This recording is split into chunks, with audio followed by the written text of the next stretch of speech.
अब हम ज्ञान गुरु से पाया, दुविधा खोए एकता दर्शी, निश्चल है घर आया। अब हम ज्ञान गुरु से पाया। देखो, ये संत चरणदास महाराज जी की लाइन है, बहुत अद्भुत है। आज आपको मैं एक ऐसा साधन और तरीका समझा रहा हूं जिससे हमारा ख्याल बहिर्मुखी होने से बचता है। जब हम सुमिरन करते हैं, ध्यान करते हैं और भजन करते हैं, उस समय हमारा ख्याल शब्द के साथ जुड़ा रहता है, शब्द की गहराई में उतरता है और शब्द के उन रूपों को देखता है जिसे संत महात्मा हमें दिखाना चाहते हैं, समझाना चाहते हैं, गुरु हमें होका देते हैं। जैसे सुमिरन करने बैठते हैं तो हम लोग क्या करते हैं, एक आसन का सहारा लेते हैं, फिर उस पर बैठ जाते हैं। तो सामान्य तरह से वैसे ही बैठ जाओ, आंखों को बंद करो और फिर हम एक साथ नाम जपना शुरू कर देते हैं। यहां पर मैं आपको थोड़ा रोकूंगा, मैं आपसे कहूंगा एक साथ नाम जपने की बजाय यहां पर आप सबसे पहले अपने अंदर क्या हो रहा है उसे सुनने की कोशिश करो। आंखें बंद करते ही हमारे अंदर शोर होता है। अब वो शोर कैसा है?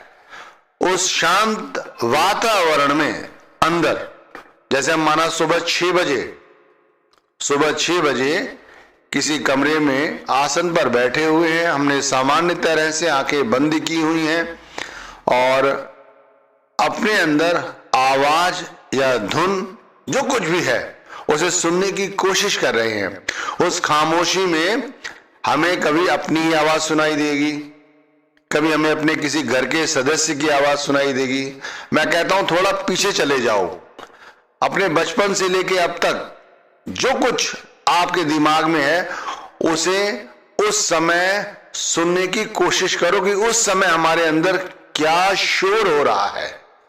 अब वो शोर ज्यादा पुराना नहीं होगा, आसपास के समय का ही होगा, चाहे 2 दिन पुराना हो, चाहे 10 दिन पुराना हो, या हमारे साथ कोई चिंता हो जिस पर हम विचार कर रहे हैं, हमारे साथ कुछ घटित हो रहा है, हमारे अंदर वो शोर होता है।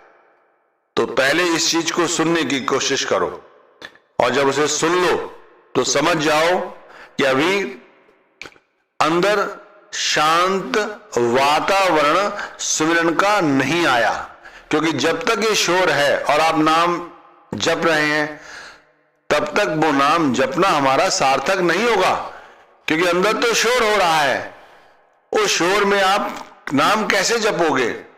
तो वैसे ही भक्ति होगी जैसे बाहरी भक्ति हम करते हैं। आंतरिक भक्ति है, इसलिए इसे ध्यान से सुनने की आवश्यकता है। जो अंदर जब तक सब कुछ शांत ना हो जाए, पूरी तरह से खामोश ना हो जाए वातावरण, तब तक। अब मैंने ये बात आपको समझाई। अब दूसरी बात कि ध्यान से सुनो और सुनते हुए यहां तक पहुंचो कि हम अब कहां तक हैं। अगर हम माना बहुत पीछे चले गए हैं, बचपन में चले गए हैं, तो हमें उस शोर के साथ दिखाई क्या दे रहा है? हमें अपनी शक्लें ही दिखाई दे रही हैं, अपना बाल रूप दिखाई दे रहा है, अपने मित्र दिखाई दे रहे हैं, या इस समय अपने बच्चे दिखाई दे रहे हैं, या अपना कारोबार दिखाई दे रहा है। तो यहां पर 2 बातें मैंने आपको समझाई। पहली बात कि सुनो क्या अंदर सुनाई दे रहा है, और फिर देखो कि अंदर क्या दिखाई दे रहा है। 2 बातें हो गई। अब तीसरी बात जो बहुत महत्वपूर्ण है, अब हम किस उद्देश्य से बैठे हैं यहां पर? हम नाम जपने बैठे हैं। इस नाम जपने का उद्देश्य क्या है? हमारा उद्देश्य है कि हम परमात्मा तक अपनी बात पहुंचाएं। जरिया गुरु है, जिन्होंने हमें नाम दिया है, जरिया वो गुरु है, और हम चाहते हैं गुरु के जरिए वो दरवाजा खटखटाएं जो परमात्मा का है। अब आप सोचिए, जिस घर के अंदर, अब हमारा शरीर घर कहा गया है, कि जिस घर के अंदर इतना शोर हो रहा है, जिस घर के अंदर इतनी शक्लें हैं, उस घर के अंदर जो हमारा लक्ष्य है उस परमात्मा के दरवाजे को खटखटाना। वो कैसे खटखटाया जाता है? भजन द्वारा। और भजन में क्या हम उतर पाएंगे? अब जैसे कहा गया है कि 5 रूहानी मंडल हैं, क्या हम उन 5 रूहानी मंडलों पर चढ़ पाएंगे, चल पाएंगे? और चौथी बात जो बहुत ही महत्वपूर्ण है, अगर हम इसी तरह से ये सब कुछ करते रहे तो क्या हम कभी अपनी मंजिल तक पहुंचेंगे? नहीं पहुंचेंगे। इसीलिए अब जो बात कही यहां पे संत चरणदास जी ने, अब हम ज्ञान गुरु से पाया। गुरु से ज्ञान क्या पाया? गुरु ने कहा भाई अपने अंदर का पर्दा खोलो और अंदर जो परमात्मा बैठा है उसे अपनी उपस्थिति का एहसास दिलाओ। कैसी उपस्थिति? कि मैं आत्मा हूं और आप परमात्मा हैं। गुरु ने हमें ज्ञान दिया है, उस ज्ञान से दुविधा खोए एकता दर्शी निश्चल है घर आया। मैं आ चुका हूं आपकी शरण में, अब आप मुझे अपना लो। जो अंदर शोर हो रहा है, जिस शोर के कारण हमारा ध्यान नहीं बन पा रहा है, जिन शक्लों और पदार्थों का चिंतन हम बाहर भी करते हैं और अंदर भी कर रहे हैं, तो भाई ये कैसी भक्ति है? आप समझे? आप समझ रहे होंगे मैं आपको क्या समझाना चाहता हूं। आज के वक्त में भाई कोई ऐसा संत महात्मा नहीं है जो हमें कोई ऐसी घुट्टी पिला दे कि उसे पीते ही हमारे अंदर से माया मोह दूर हो जाए। कोई ऐसा संत महात्मा नहीं है, ना इतनी ताकत रखता है। माया इतनी प्रबल है, इतनी शक्तिशाली है कि आज भी संत महात्मा मिनटों सेकंडों में भ्रमित हो जाते हैं। माया उन्हें अपने वश में कर लेती है और उन लोगों का माया के साथ जुड़ाव नहीं हो पाता जो ज्योत निरंजन की भक्ति करते हैं। अब आप कहते हैं हम ज्योत निरंजन की भक्ति तो करते हैं, हम तो सुबह शाम जपते हैं।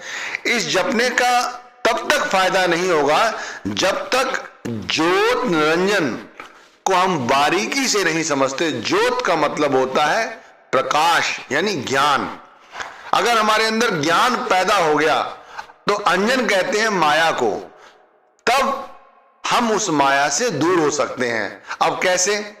जैसे हमने सुमिरन की बैठक पर बैठे हुए हैं और हमारे अंदर ध्यान से हम कुछ सुनने की कोशिश कर रहे हैं और हमें घर परिवार की आवाजें आ रही हैं, दोस्तों की आवाजें आ रही हैं, अपनी आवाजें आ रही हैं, तो इसका मतलब है अभी तक माया अंजन से हमारा पीछा नहीं छूटा। तो यहां पर ज्ञान, उस ज्ञान को आगे लाओ, गुरु को आगे लाओ, उस आवाज का पीछा ना करो। अब आप कहेंगे हम तो पीछा नहीं करते, लेकिन वो पीछा नहीं छोड़ती और हम काफी समय से कर रहे हैं। हम यदि 1 घंटे के लिए भजन सिमरन की बैठक पर बैठते हैं, 1 घंटे, तो मैं कहूंगा कम से कम 15 से 20 मिनट इस विषय में लगाओ कि अंदर शोर क्या हो रहा है। उस शोर को धीरे धीरे शांत करो, अपने आप को समझाओ, नहीं भाई क्यों ये शोर हो रहा है? जब हम साथ कुछ ले नहीं जा सकते, हमें गुरु ने बताया है नाम सच है, नाम ही साथ जाएगा, तो नाम का शोर आना चाहिए। जब तक गुरु की आवाज कान में ना गूंजे, गुरु जी ने संदेश दिया है वो ना गूंजे, और एक अवस्था ऐसी आनी चाहिए कि भाई गुरु की आवाज भी विलुप्त हो जाए, ऐसे लगे जैसे हंस आ रहे हैं, अच्छी अच्छी हवाएं चल रही हैं, अच्छे विचार आ रहे हैं, अंदर बहुत शांति है। उस शांति का वातावरण जब अंदर हो जाए, किसी तरह का शोर ना रहे, किसी तरह का शक्ल ना नजर आए, तब जाकर हमारा काम बनता है। भाई जब हमारी ऐसी अवस्था हो जाए कि हमें अंदर कोई भी सुध बुध ना रहे, सब कुछ भूल जाए, अंदर आनंद ही आनंद हो, हृदय में शून्य समाधि लग जाए, अंदर निर्मल धारा बहे। देखो यहां पर किसी तरह का आपको कोई प्रलोभन दूसरी तरह से नहीं दिया जा रहा है, केवल भक्ति करने का सही तरीका समझाया जा रहा है और कुछ नहीं। हम जो नाम जपते हैं, 1 घंटा नाम जपते हैं और वो नाम हमारा 5 मिनट भी नहीं गिना जा रहा सही ढंग से, ना हमारे मन में सब्र आ रहा है, ना संतोष आ रहा है, तो वाणी के माध्यम से अपना रियलाइजेशन आपके साथ साझा कर रहा हूं कि भाई ऐसा हमारे अंदर वातावरण होना चाहिए, सिमरन के समय ही नहीं वैसे भी होना चाहिए। हम शांत रहें, अंदर बिल्कुल शांति हो हमारे। जो शोर है ना बाहर, इससे ज्यादा कहीं शोर अंदर है। अंदर शांति हो तो बाहर भी हम शांत ही रहेंगे, तभी तो हम सही तरह से भक्ति कर सकेंगे।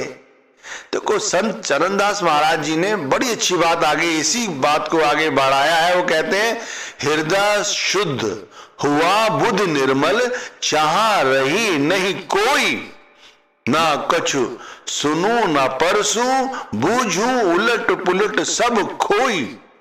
समझ भई जब आनंद आ पाए, आत्म आत्म सूझा, सुधा भया सकल मन मेरा, नेक न कहूं अरूझा। इसका मतलब समझे। इसका मतलब यह है कि अंदर हृदय शुद्ध हो गया, निर्मल हो गया, ना कोई चाह रही, ना कोई चिंता रही। अब केवल एक ही चीज है, अंदर आनंद ही आनंद है, अंदर आत्मा की अनुभूति है, शून्य समाधि लग चुकी है। अब हमें यहीं से अपनी भक्ति को आगे बढ़ाना है। तो इन 4 बातों का विशेष ध्यान रखना है। सुमिरन करते समय एक साथ नाम जपने की बजाय अंदर जो शोर हो रहा है उसे सुनो। सिमरन के समय सुनो। सिमरन जब ना कर रहे हो, दुकान पे बैठे हो, घर में बैठे हो, कहीं अन्य जगह बैठे हो, दफ्तर में बैठे हो, सोचो तो सही अंदर क्या चल रहा है। अगर अंदर माया है, संसार है, परिवार है, तो फिर अभी हम बहुत दूर हैं भक्ति से। हमें अंदर के शोर को परमार्थिक शोर में बदलना है। ऐसा लगे जैसे अंदर गीत गाए जा रहे हैं, अमंगल आरती गाई जा रही है, अंदर धुनें गूंज रही हैं। इसी तरह फिर जो शक्लें हैं वो भी संसार की नहीं है, गुरु के स्वरूप की हैं। गुरु का स्वरूप अंदर दिखाई दे रहा है, अंदर प्रकाश दिखाई दे रहा है, अंदर ज्योति दिखाई दे रही है, अंदर ज्ञान गंगा बह रही है, ये दिखाई दे रहा है। जब हम इनके साथ जुड़ते हैं तो जो हमारा लक्ष्य है हमारा शब्द धुन। देखो हम वहां तक पहुंच गए, सुमिरन करते करते हम वहां पहुंच गए, और जो अब तक नहीं हुआ वो अब हो जाएगा। तो भाई हमें विशेष तौर से ध्यान रखना है अपने सुमिरन में, अपने ध्यान में, अपने भजन में बड़ी बारीकी के साथ पैनापन लाना है। अब तक जो किया अच्छा है, लेकिन अब और अच्छा करना है।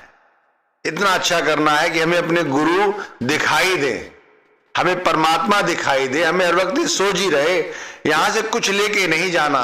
क्यों किसी का दिल दुखाएं, क्यों किसी से इतनी आसक्ति पालें, क्यों बेकार में विषय वासनाओं में उलझें। इससे